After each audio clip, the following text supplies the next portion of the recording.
ಅಲ್ಲ ಸರ್, ಈಗ ರಾಯಚೂರಲ್ಲಿ ಕಾಳಸಂತೆಯಲ್ಲಿ ಕೂಡ ಮಾರಾಟ ಆಗ್ತದೆ ನೋಡಿ. ಇಲ್ಲದೆ ಇರೋದು ಹೇಳಿದ್ರೆ ನಾನೇನು ಮಾಡ್ಲಿಕ್ಕೆ ಆಗಲ್ಲ, ಅವ್ರಿಗೆ ಉತ್ತರ ಅದಲ್ಲ. ಯಾವುದೋ ಒಂದು ಸೊಬಗು ತಗೊಂಡು ನಾವು ವಿಜಿಲೆನ್ಸ್ ಇದೆ, ಡಿಸ್ಟಿಕ್ ಕಮಿಷನ್ರಿಗೂ ಹೇಳಿದ್ದೀವಿ, ಎಲ್ಲಿ ಈ ಥರ ಏನಾದ್ರು ಇದ್ರೂ, ಈಗ ಸಾವಿರಾರು ರಿಟೈಲ್ ಸೆಂಟರ್ಗಳಿದ್ದಾವೆ, ಎಲ್ಲ ರಿಟೈಲ್ ಸೆಂಟರ್, ನಾವು ಎಷ್ಟೋ ರಿಟೈಲ್ ಸೆಂಟರ್ ಈ ಥರದ್ದು ಏನೋ ಬಂದು ಬ್ಲ್ಯಾಕ್ ಲಿಸ್ಟ್ ಸೇರಿಸಿ ಬಂದ್ ಮಾಡಿದ್ವಿ, ಕ್ರಮ ತಗೋತೀವಿ, ಅವ್ರ ಮೇಲೆ ಪೆನಾಲ್ಟಿ ಹಾಕ್ತೀವಿ. ಆ ಥರದ್ದು ನಿರಂತರವಾಗಿ ನಡೆಯುತ್ತೆ. ಅದ್ರದ್ದು ಮೇಜರ್ ಇಶ್ಯೂ ಅಂತ ಹೇಳೋದಲ್ಲ, ಯಾವುದೋ ಒಂದು ನಡೆದಿದ್ರೆ ಅದ್ರ ಮೇಲೆ ಕ್ರಮ ತಗೋತೀವಿ.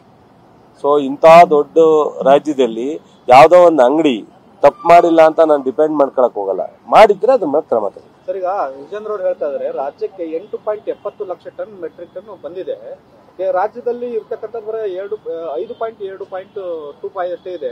ಉಳಿದಂತ 2.5 ಮೆಟ್ರಿಕ್ ಟನ್ ಎಲ್ಲಿ ಹೋಯ್ತು ಅಂತ ಪ್ರಶ್ನೆ ಮಾಡ್ತಾರೆ. ಏನೋ ಬುದ್ಧಿ ಇದ್ರೆ ಅವನಿಗೆ ಈ ಬಪ್ಪರ್ ಯಾವ್ದು ಅಂತ ಗೊತ್ತಿಲ್ಲ, ಓಲ್ಡ್ ಬ್ಯಾಲೆನ್ಸ್ ಯಾವ್ದು ಅಂತ ಗೊತ್ತಿಲ್ಲ. ನಮ್ಮ ವಿಜಯಣ್ಣಗೆ ನಾನೇನ್ ಮಾಡ್ಲಿ, ಪಾಪ ಅನುಭವದ ಕೊರತೆ. ನಮ್ಮ ಅಶೋಕನಿಗೆ ಎಲ್ಲಾ ಮಂತ್ರಿ ಮಾಡಿರೋ ಅನುಭವ ಇದ್ದಾರೆ, ಯಜಮಾನ್ರಿಗೆ ಅವ್ರಿಗೆ ಮಾತಾಡಕ್ ಬರಲ್ಲ.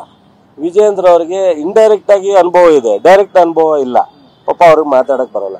8.5 ಲಕ್ಷದಲ್ಲಿ ಬಂದಿರ್ತಕ್ಕಂಥದ್ದು 5,27,000. ಹಳೇದು 6,50,000 ಬರಬೇಕಾಗಿತ್ತು, 5 ಲಕ್ಷದ ಚಿಲ್ಲರೆ ಬಂದಿದೆ, ಇನ್ನೂ 1.5 ಲಕ್ಷ ಬರಬೇಕು.